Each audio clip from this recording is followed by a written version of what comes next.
प्रस्तावना। आगे जिक्र करते हैं किसका? प्रस्तावना का। देखिए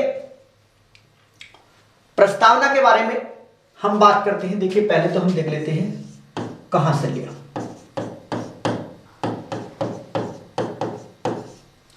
उसके बाद मूल भावना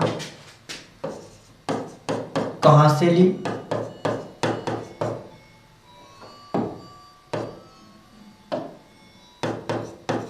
उसके बाद आधार इसका क्या है, ठीक है। उसके बाद संविधान के अंतर्गत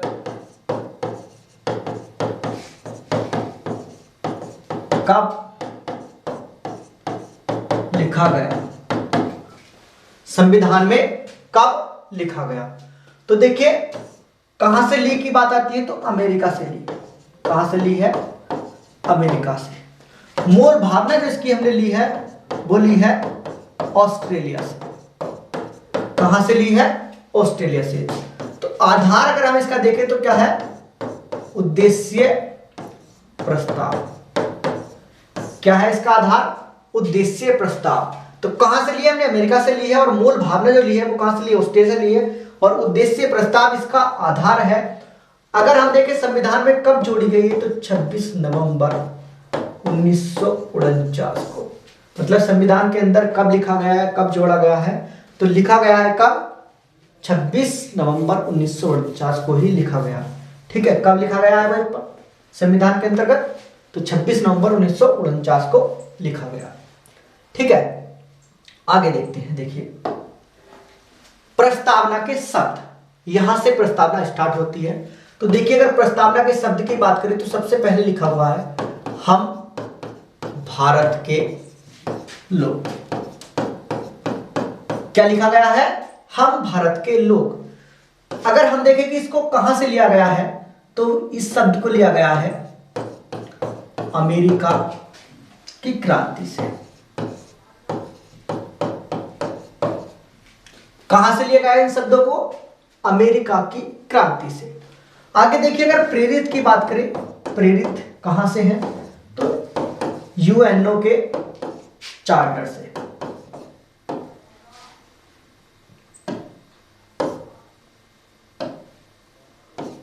चार्टर, यूएनओ के चार्टर से ये प्रेरित है। ठीक है, अगर देखिए हम देखें कि हम भारत के लोगों का तात्पर्य क्या होता है कि तात्पर्य,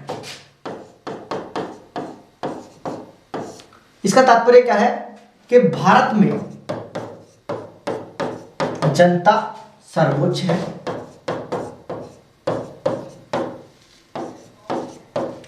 भारत में सर्वोच्च कौन है? जनता है। भारत की जनता संप्रभुत्व है। क्या है? संप्रभुत्व है। आगे देखिए, आगे है कि भारत की अंतिम शक्ति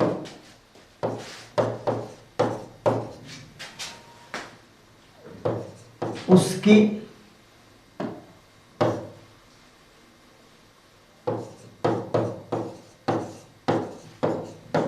जनता में निहित है। ठीक है भाई, इसका तात्पर्य क्या होता है? हम भारत के लोग। ये लिया गया है अमेरिका की क्रांति से और प्रेरित है यूएनओ के चार्टर से। और इसका तात्पर्य होता है कि भारत में जनता सर्वोच्च है, भारत की जनता संप्रभुत्व है और भारत की अंतिम शक्ति जो होती है वो उसकी जनता में निहित है। अंतिम निर्णय होगा, अंतिम निर्णय।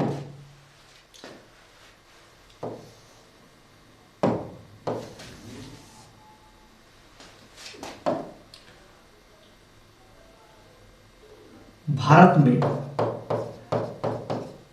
अंतिम निर्णय लेने की शक्ति, अंतिम निर्णय लेने की शक्ति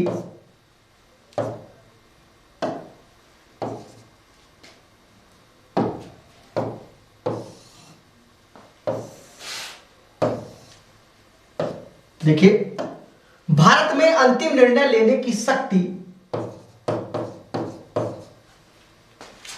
उसकी जनता में निहित है, उसकी जनता में निहित है।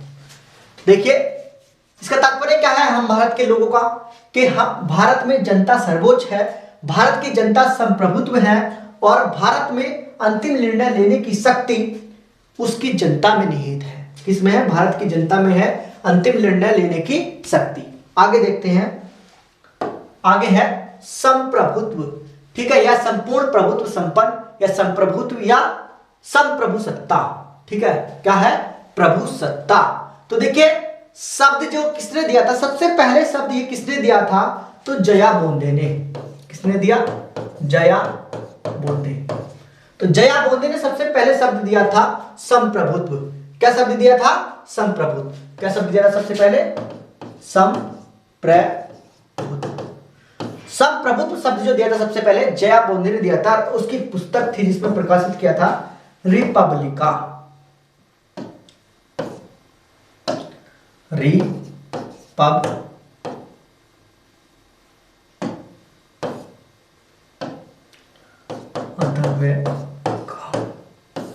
किसमें प्रकाशित किया था भाई?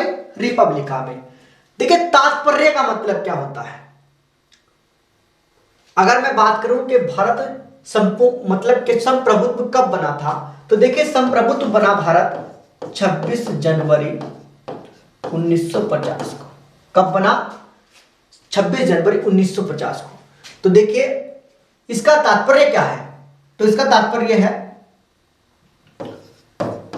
किसी भी निर्णय को लेने की स्वतंत्रता, ठीक है, किसी भी निर्णय को लेने की स्वतंत्रता होती है, ठीक है। देखिए, हमारा देश जो संप्रभुत्व बना वो 26 जनवरी 1950 को बना, ठीक है। अगर ये शब्द सबसे पहले अगर किसी ने दिया था तो जया बोंदे ने दिया था और अपनी पुस्तक में लिखा था, प्रकाशित किया था रिपब्लिका के अंतर्गत, ठीक है। और इसका तात्पर्य होता है किसी भी निर्णय को लेने की स्वतंत्रता, मतलब कि हमें कोई भी बाध्य नहीं कर सकता। हम संप्रभु हो चुके हैं 26 जनवरी 1950 से और अब भी संप्रभु हैं और हम हमेशा संप्रभु रहेंगे, ठीक है। तो देखिए, हम क्या है? संपूर्ण प्रभुत्व संपन्न है, ठीक है। कैसे हम प्रभुत्व संपन्न है? मतलब कि हम आजाद हैं, हमें कोई रोक नहीं सकता, हमें हर चीज की स्वतंत्रता है। कोई भी बाहरी देश हमारे देश के अंदर हस्तक्षेप नहीं कर सकता, चाहे हमारे प्रधानमंत्री या राष्ट्रपति कोई भी कार्य करें, ठीक है, उसके लिए कोई भी जो है हस्तक्षेप नहीं करेगा, चाहे वो कोई भी निर्णय ले। जैसे कि मान लीजिए हमारे प्रधानमंत्री आज ही कोई निर्णय ले दे कि भाई ऐसा होना है देश के अंदर, तो ऐसा ही होना है। जैसे कि मान लीजिए अब वैक्सीनेशन चल रहा है, तो ये आदेश है कि भाई सभी को वैक्सीन लगवानी है, जिससे कि देश के अंदर जो व्यक्ति है वो स्वतंत्र रहे, वो सुरक्षित रहे, उनको कोई दिक्कत ना हो, कोई परेशानी ना हो। तो ये हमारी सरकार का कर्तव्य है। बाहरी देश इसके अंदर कोई भी हस्तक्षेप नहीं कर सकता है कि हम वैक्सीन लेंगे या नहीं लेंगे, ठीक है, या हमारे देश किस तरीके से वैक्सीन देगा या किस तरीके से नहीं देगा, इसके लिए कोई भी हमें हस्तक्षेप नहीं कर सकता, कोई नहीं रोक सकता है, क्योंकि हम क्या है?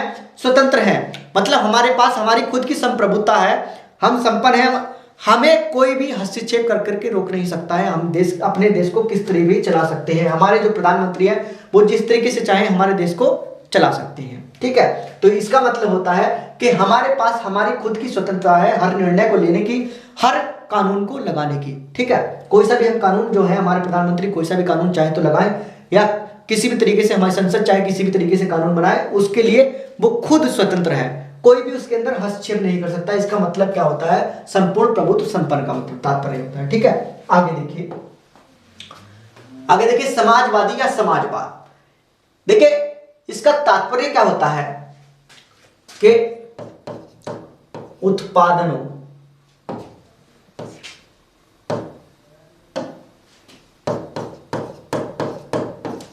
के साधनों पर सरकार या समाज का अधिकार। उत्पादनों के साधनों पर समाज या सरकार का अधिकार, ठीक है। अब देखिए उत्पादन के साधन क्या क्या होते हैं। भूमि, पूंजी, श्रम, साहस और उद्यम। क्या होता है? भूमि, पूंजी, साहस, श्रम, साहस और उद्यमी। ये 5 साधन होते हैं उत्पादन के। ठीक है, भूमि, पूंजी, श्रम, साहस और उद्यमी। ठीक है, देखिए उद्देश्य क्या है। अगर हम देखें समाजवाद या समाजवादी का उद्देश्य क्या है, तो मानव कल्याण, मतलब मानव का कल्याण करना ही इसका उद्देश्य है। अगर आधार की बात करें तो इसका आधार है समानता। देखिए बल देता है ये आवश्यकता पर।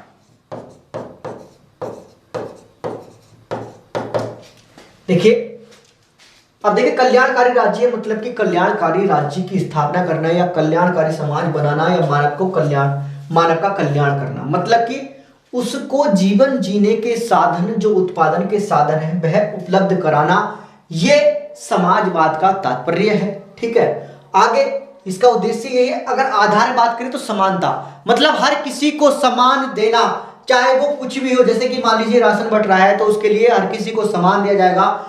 ठीक है, हर किसी के जीवन निर्वाह के लिए जो जो चीजें हैं, जिस चीज की उसको आवश्यकता है वह उसको उपलब्ध कराई जाएगी। ठीक है, वो सब चीजें क्या, ये बल किस पर देता है? आवश्यकता पर, मतलब जो उसको जीवन जीने के लिए कि खाने पीने की आवश्यकता है, ठीक है, उसको क्या है? उपलब्ध कराना। खाने पीने की नहीं कि दारू उपलब्ध कराएगी, ठीक है, सरकार ऐसा नहीं करेगी भाई।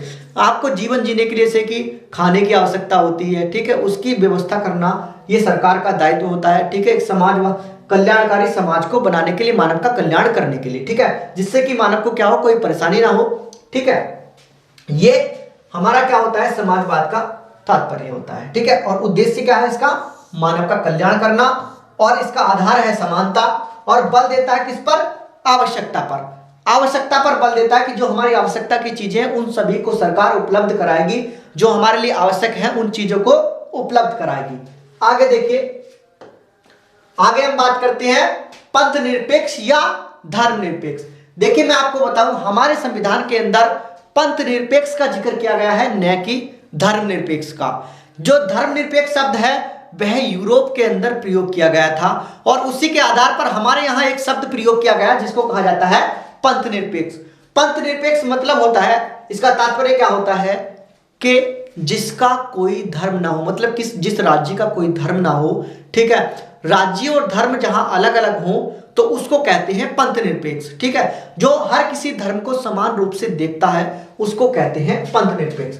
ठीक है, तो हमारे यहां संविधान के अंदर क्या है? हमारे संविधान में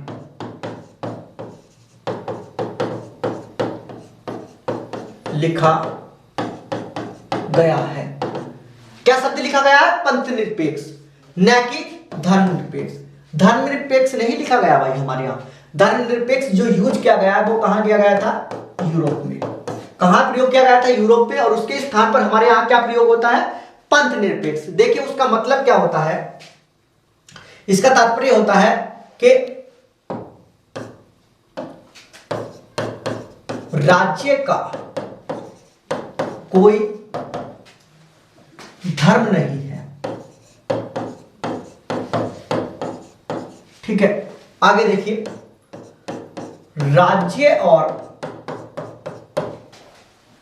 धर्म दोनों अलग अलग हैं।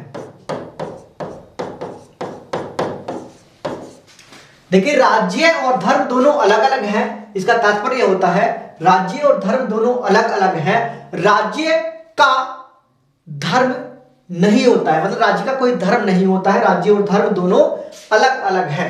ठीक है, ऐसा क्यों कहा गया? क्योंकि हमारे यहाँ जो है सभी धर्मों को समान अधिकार है, इसलिए हमारे देश का कोई एक भी धर्म ऐसा नहीं है कि ये धर्म हमारे देश के अंदर माना जाता है। हमारे यहाँ सभी धर्मों को माना जाता है, किसी भी धर्म पर जोर नहीं दिया जाता है। ठीक है, इसलिए हमारा संविधान जो कहता है, जो पंथ निरपेक्ष शब्द है उसका मतलब क्या है? हमारा संविधान क्या कहता है कि हमारा संविधान पंथों से ही नहीं पंथों से ही नहीं अपितु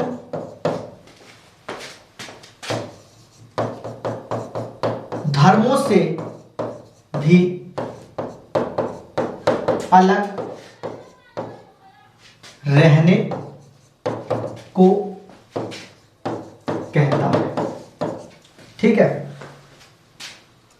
हमारा संविधान पंथों से ही नहीं अपितु धर्मों से भी अलग रहने को या धर्मों से भी दूर रहने को, धर्मों से भी दूर रहने को कहता है। क्यों कहता है? क्योंकि हमारा राज्य, जो हमारा देश है, उसका कोई धर्म नहीं है, मतलब कि राज्य का कोई धर्म नहीं है। ठीक है, और राज्य और धर्म दोनों क्या है? अलग अलग है। इसलिए हमारे देश का संविधान ये कहता है कि पंथों से अलग रहिए, पंथों से नहीं अपितु धर्मों से भी अलग रहने को कहता है। पंथों से ही नहीं अपितु धर्मों से भी अलग या दूर रहने को कहते हैं। ठीक है, आगे देखिए, आगे हम देखते हैं। देखिए, लोकतंत्रात्मक। लोकतंत्रात्मक का तात्पर्य क्या होता है, पहले हम ये देख लेते हैं। तात्पर्य कि लोगों का लोगों के द्वारा शासन, लोगों का लोगों के द्वारा शासन। लोगों का लोगों के द्वारा शासन का तात्पर्य होता है लोकतंत्रात्मक। ठीक है, जहां लोगों का लोगों के द्वारा शासन किया जाता है तो वो क्या कहलाता है? लोकतंत्रात्मक। अब देखिए, लोकतंत्रात्मक अगर हम बात करें तो दो प्रकार का होता है। तो प्रत्यक्ष, देखिए जहां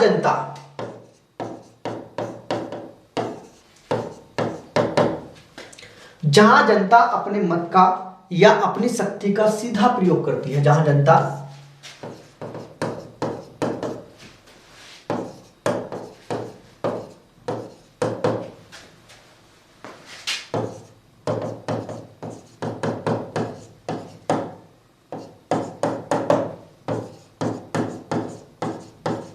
उसको क्या कहते हैं? प्रत्यक्ष लोकतंत्र। मतलब जहां जनता अपनी बात का, अपनी शक्ति का सीधा प्रयोग करती है या अपने मत का सीधा प्रयोग करती है, तो उसको क्या कहते हैं? प्रत्यक्ष लोकतंत्र। ठीक है, और दूसरा होता है अप्रत्यक्ष लोकतंत्र। देखिए, अप्रत्यक्ष होता है कि जहां जनता के द्वारा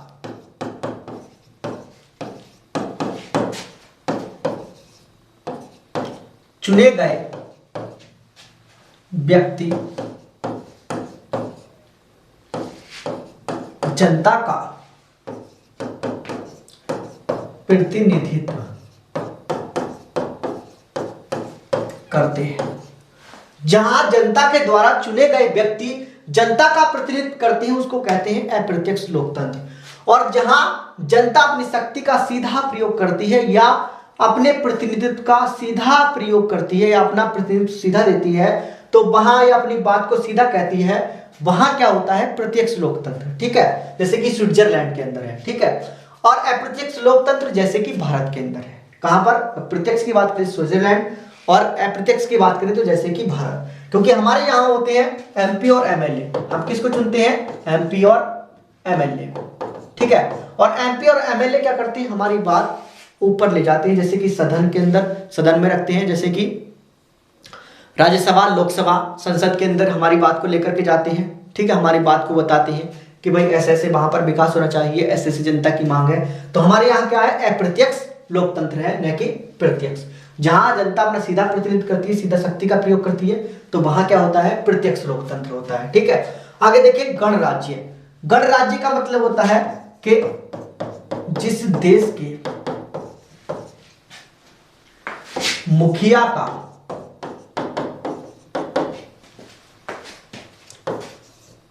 चुनाव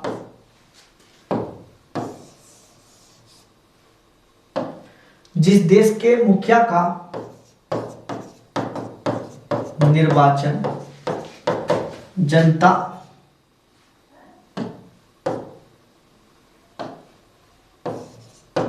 द्वारा किया जाता है। ठीक है, जिस देश के मुखिया का निर्वाचन जो है वो जनता के द्वारा किया जाता है या चुना जाता है, किसके, जनता के द्वारा जिस देश के मुखिया को चुना जाता है, तो वह क्या कहलाता है, गणराज्य कहलाता है या गणतंत्रात्मक व्यवस्था कहलाती है। गणतंत्र अगर हमारा देश बना है या गणराज्य कब बना था, तो 26 जनवरी 1950 को, मतलब जिस देश के मुखिया का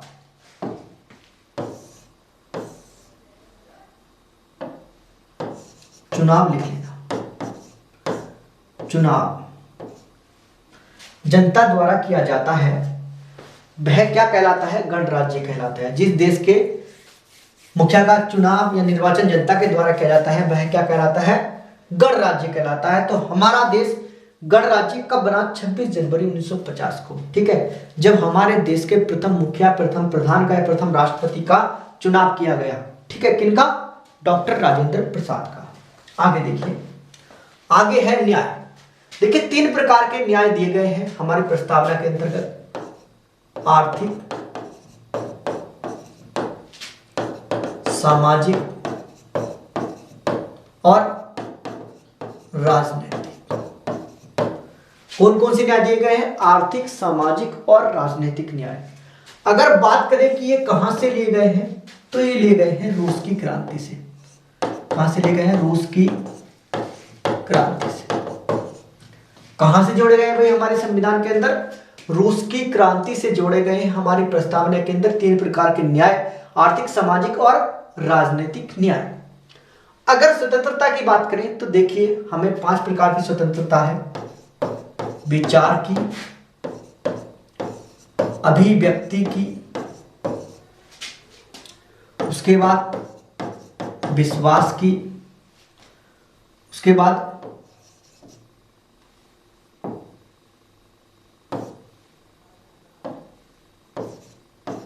उपासना की, के बाद धर्म की। देखिए हमारे पास विचार की स्वतंत्रता है, अभिव्यक्ति की स्वतंत्रता है, विश्वास की स्वतंत्रता है, उपासना की स्वतंत्रता है और धर्म की स्वतंत्रता है। तो हमें 5 प्रकार की स्वतंत्रता दी गई है। कितने प्रकार की, 5 प्रकार की, ठीक है। आगे देखिए, नेक्स्ट बात करते हैं हम। देखिए समानता, देखिए हमारे यहां पर 2 प्रकार की समानता है, एक तो अवसर की समानता, दूसरी प्रतिष्ठा की समानता। देखिए अवसर की समानता, मान लीजिए आज कोई भी विज्ञापन आता है तो सभी को क्या दिया जाएगा, समान अवसर दिया जाएगा उसके लिए, चाहे वो कोई भी हो, ठीक है। तो इसलिए यहां पर क्या है, अवसर की समानता है। उसके बाद प्रतिष्ठा की समानता, मान लीजिए जैसे कि चाहे आप एक उच्च पद पर अधिकारी हो, चाहे आप एक निम्न पद पर चपरासी हो, तो आपकी प्रतिष्ठा होगी, ठीक है। आपको कोई सम्मान के साथ बुलाएगा, निरादर के साथ नहीं बुलाएगा, कोई भी आदर के साथ बुलाएगा, वो आपकी क्या है, प्रतिष्ठा है। आगे देखिए व्यक्ति की गरिमा, देखिए आप जो है मतलब कोई भी व्यक्ति हो हमारे यहाँ, उसकी गरिमा को संभाल कर रखा जाएगा, मतलब उसकी गरिमा जो है वो बेकार नहीं की जाएगी, उसकी जो गरिमा है वो बना करके रखी जाएगी और ये लिखी जाती है शरीर, ठीक है। शरीर व्यक्ति की गरिमा को बनाए रखना है। आगे देखिए राष्ट्र की एकता, अखंडता और बंधुता को बनाए रखना है, ठीक है। और देखिए हमारी प्रस्तावना को कब जोड़ा गया था, मैंने आपको बताया 26 नवंबर 1949 को। और ये आपकी प्रस्तावना, अभी जो शब्द थे वो हमने पूरे करा दिए। आगे कुछ और बातें हैं प्रस्तावना के अंदर, वो कराते हैं। प्रस्तावना में संशोधन, देखिए आगे प्रस्तावना में संशोधन देखिए अगर हुआ है तो प्रथम है अंतिम संशोधन, एक ही संशोधन हुआ है, वो भी 42वां संविधान संशोधन 1976 में। कब हुआ है, 42वां संविधान संशोधन 1976 में, जिसके द्वारा 3 शब्द जोड़े गए थे, एक तो समाजवाद,